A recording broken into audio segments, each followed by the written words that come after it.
દાહોદમાં ₹20.49 લાખના ડ્રગ્સ સાથે 2 આરોપીઓ ઝડપાયા. પોલીસે મેફેડ્રોન ડ્રગ્સ અને વાહન સહિત કુલ ₹25.74 લાખનો મુદ્દામાલ જપ્ત કર્યો. દાહોદના બસ સ્ટેશન નજીક આવેલી કે સર્જિકલ હોસ્પિટલ પાસેથી સ્ટેટ મોનિટરિંગ સેલ દ્વારા ડ્રગ્સનો મોટો જથ્થો ઝડપી પાડવામાં આવ્યો છે.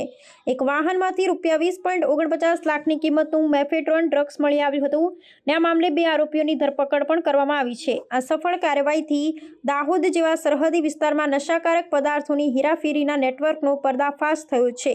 પ્રાપ્ત માહિતી અનુસાર સ્ટેટ મોનિટરિંગ સેલની ટીમે બાતમીના આધારે આ વિસ્તારમાં દરોડો પાડ્યો હતો.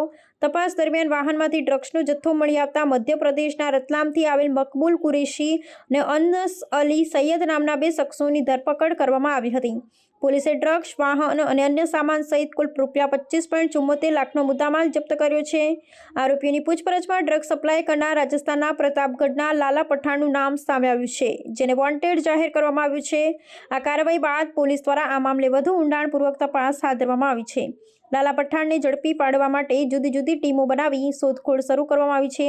પોલીસનો મુખ્ય ઉદ્દેશ્ય આંતરરાજ્ય ડ્રગ્સ રેકેટના મૂળ સુધી પહોંચી તેમાં સંડોવાયેલા અન્ય આરોપીઓને પણ ઝડપી પાડવાનું છે. આ પ્રકારની કાર્યવાહીથી યુવા પેઢીને નશાના દૂષણથી બચાવી શકાશે અને કાયદો વ્યવસ્થા જાળવવામાં પણ મદદ મળશે.